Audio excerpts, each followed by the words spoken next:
রাধে রাধে নমস্কার, কেমন আছো বন্ধুরা? আজকে তোমাদের সাথে একটা নতুন রেসিপি শেয়ার করতে চলে এসেছি, যেটা বাচ্চাদের টিফিনেও দিতে পারবে, প্লাস নিজেরাও ঘরে খেতে পারবে। ব্রেকফাস্টে খাওয়া যেতে পারে, স্ন্যাক্সের টাইমে খাওয়া যেতে পারে। 2 কাপ মতো সুজি নিয়েছি, তার সাথে 1 কাপ মতো টক দই দিয়ে দিলাম, একই মাপে দিলাম। তো এবারে এর মধ্যে খানিকটা পরিমাণে গাজর গ্রেট করা দিয়ে দিলাম। তো এর মধ্যে বিনস দেওয়া যেতে পারে, কাঁচা লঙ্কা কুচি দিলাম, যেটার মধ্যে বীজ ছাড়া একটা ছোট্ট লঙ্কা, যেহেতু বাচ্চাদের জন্য বানাচ্ছি। তোমরা ঝাল খেতে পারলে ঝাল দেবে। আর এর মধ্যে আরও কিছু তোমরা দিতে পারো, যেমন বিনস দিতে পারো, তারপরে ক্যাপসিকাম দিতে পারো। তো তার মধ্যে একটু লবণ আর দিয়ে দিলাম 1 ফোঁটা মতো বেকিং সোডা, খাবার সোডা, যেটা বেকিং সোডা, বেকিং পাউডার না কিন্তু। তো তারপরে একটু জল পরিমাণ মতো দিয়ে নিতে হবে, যে ব্যাটারটা যখন আমি মেশাবো তখন দেখে নিতে হবে, সেই হিসেবে সামান্য একটু জল ওই দইয়ের ওই পাত্রটার মধ্যে করে দিয়ে দিতে হবে। দিয়ে এটাকে বেশ ভালো করে ফেটাতে হবে, অনেকক্ষণ ধরে ফেটিয়ে নিয়ে তারপরে এটাকে একটু ঢেকে রাখতে হবে রেস্টে। তো এর কনসিস্টেন্সিটা কিন্তু এরকম হবে, খুব একটা বেশি পাতলাও হবে না, একেবারে শুকনোও হবে না, একটা মাখা মাখা ভাব হবে। তারপরে আমি গ্যাসে আপ্পাম প্যানটা বসিয়ে দিয়েছি। এই আপ্পাম প্যানটা যদি তোমাদের না থাকে তাহলে তোমরা এমনি গোলা রুটির মতো বানিয়ে নিতে পারো, যেটা প্যানকেক টাইপের বানিয়ে দিতে পারো বাচ্চাদেরকে। এর মধ্যে আমি সামান্য সামান্য করে সাদা তেল দিয়ে দিলাম।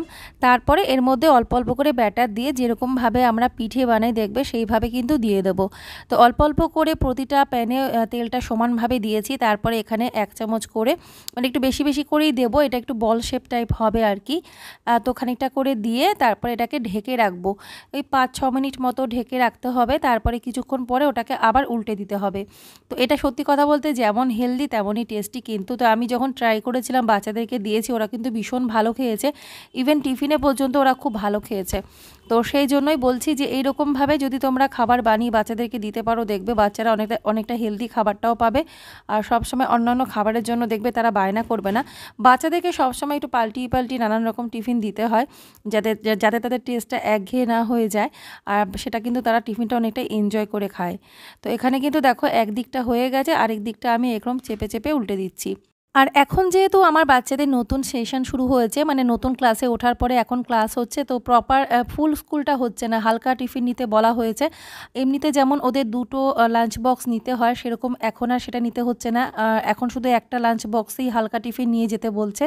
তো সেই জন্য আমি সেই রকমই টিফিনটা ওদেরকে দিয়ে দিচ্ছি। তো দেখো একদিকটা হয়ে যাওয়ার পরে উল্টে দিয়েছি, আরেক দিকটাও হয়ে গেছে। এখন আমি এখানে একটুখানি একটা করে ফুড র্যাপার একটুখানি বিছিয়ে নেব, তারপরে আমি 2টো করে ব্রাউনি দিয়ে দেবো। মানে যেটা হচ্ছে এটা চকলেট কেক, তবে এটা কিন্তু এগলেস। ঠিক আছে, তো এগলেস, এটা ব্রিটানিয়ার কেক। তারপরে আমি এখানে দেখো একটু বেশি করে দিয়েছি, একটা করে, কারণ ওরা টিফিনটা শেয়ার করে অনেক সময়, তার জন্য একটুখানি বেশি দিয়ে থাকি।